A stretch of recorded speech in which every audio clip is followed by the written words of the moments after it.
Biyyoota sadiif United Arab Emirates daawwachaa kan jiran Ministira Muummee Dr.Abiyyi Ahimad Expo 2020 Dubaayiif qophii godhamaa jiru daawwatan. Agarsiifni kun onkoloolessa 20 bara 2020 kan banamu yoo ta'u Dubaay tuuristoota hedduun ni hawwatti jedhamee eegama. Dr.Abiyyis daawwannaan booda Itoophiyaanota 10,000 ta'aniif asitti carraan hojii akka uumamu walii galleerra jedhan. ጥበብ አርት የታየበት ቦታ ነው።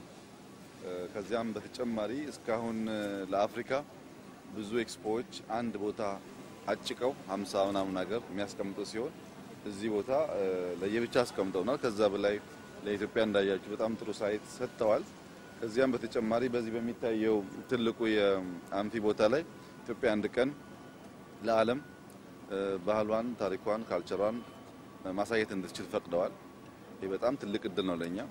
በዚህ ስፍራ ቡናችንን፣ ባህላችንን፣ ምግባችንን፣ ምርቶቻችንን በማሳየት ዓለም ስለኛ እንዲገነዘብ ማድረግ እንችላለን።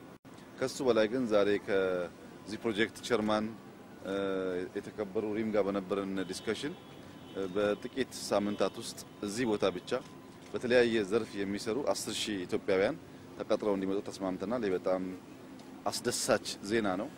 ከዚያ በተጨማሪ ዛሬ ጧት ያናገርኳቸው ሴቶቻችን ነበሩ በወረቀት ምክንያት የሚቸገሩ ለነሱም በሙሉ መፍትሄ ለመስጠት የቪአይ መንግስት ወስኗል። 10,000 ተጨማሪ ሰው ለኤክስፖ ወስነዋል። የትምህርት ቤት ቦታችንን ኦልሞስት ተስማምተናል እና በጣም ደስተኞች ነን። ስኬታማ ቆይታ ነበረ። ከሁሉ በላይ ስራ አጥነት ኢትዮጵያ ውስጥ ያለውን ችግር ታውቃላችሁ። ሰው መጥቶ እዚህ ጋር መስራት ሳይሆን አይቶ በመሄዱ ብቻ ብዙ ሊማር ይችላልና ይሄን እድል ስላገኘ በጣም ደስተኞች ነን። ይሄን በሚመለከት አህመድ እዚህ ያለው ማናጀር እንዲሁም ቸርማኑ ሪምም ሲሚላር ሐሳብ እንዳለ ለመግለጽ ዝግጁ ናቸው። እነሱ ማናገር ትችላላችሁ። ይሄ ኤክስፖ የመጣንበት ዋናው ምክንያት ከጃፓን ኤክስፖ በኋላ ኢትዮጵያን ታዘጋጅ የአፍሪካን ኤክስፖ ጥያቄ ያቀረብን ነው። በቅርቡ በአፍሪካ ዩኒየን ሳሚት የአፍሪካ ኤክስፖ ኢትዮጵያን ታዘጋጅ ፕሮፖዛል አቅርቤ ነበር እና ተቀባይነት አግኝቷል። አሁን ባየሁት ግን የአፍሪካ ኤክስፖ ሳይሆን የዓለምን ኤክስፖ በ2030 ቢሆን ወይም በመሃል ላይ ሚድ ተርም ስላለው ማዘጋጀት ፍላጎት ስላለን ስናዘጋጅ ድንኳን ተክለን ጊዜያዊ ነገር ከምናደርግ ቋሚ ነገር ብንሰራ እና የነሱ ልምድ ብንወስድ አዳዲስ ፊውቸር ያላቸው ከተማዎች ለመገንባት እድል ስለሚሰጥ ትልቅ ትምህርት ያገኘንበት ነው። ከባህልና ቱሪዝም አንፃር፣ ከቢዝነስ አንፃር፣ ከስራ አጥነት አንፃር በእውነት የትልቅ ትምህርት የተገኘበት እጅግ አስደሳች ጊዜ ነበረ።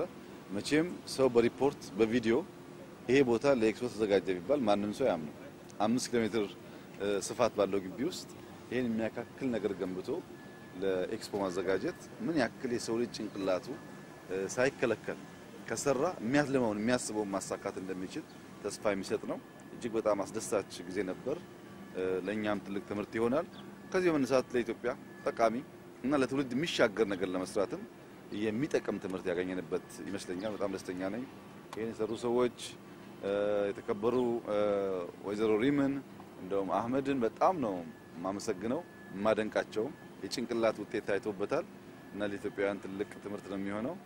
ዳይሬክተር ጀነራል ኤክስፖ 2020 ዱባይ Reem Al-Ashim Dr.Abiyyi qophii godhamaa jiru daawwachuun kan isaan gammachiise ta'uu himan. Very keen on having this World Expo for all of the continent, but especially we look at our key strategic partners and allies.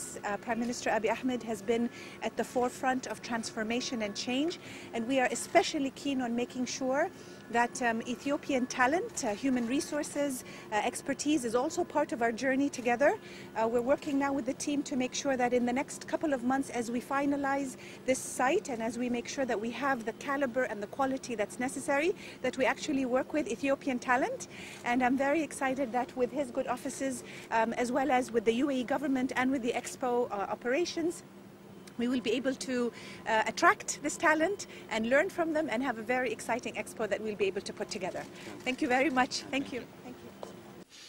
Tigaftaman dhiyeessii misooma naannichaa Ahimad Al-Khatib gama isaaniin iddocha yeroo jedhame keessatti qophii gochuuf hojjetamaa akka jiru dubbataniiru. This is a very, very important visit for us, and we consider it one of the main visits that we have had so far. Of course, the overall site of Expo has progressed very well. The construction of Expo now, as you can see, is almost there. All the main buildings, the thematic districts, we are 100% complete. All the infrastructure is also 100% complete. The 132 kV substations, we have 3 main power substations. The road network, the telecommunication, water lines, electricity, also in place and running.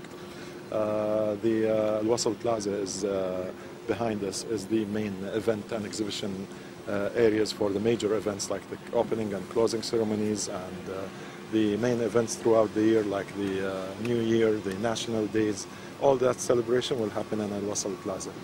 As far as the infrastructure around the area, the metro station is now commissioned, and the metro is in the testing stage. We extended the metro from the main metro line around 11 kilometers, and it will be ready and open for public in June of this year. As far as the countries, we have a lot of the countries have started their own construction on site, and things are moving on time, and inshallah it will be the greatest show in the world. What did you talk with the Prime Minister in your visit? What is it? We talked about how we can collaborate together on the remaining time of the Expo, how we can use the Ethiopian resources and the build of the Expo, and inshallah we will continue to work together with the Ethiopian government in order to achieve our goals. Thank you very much. Thank you. Thanks.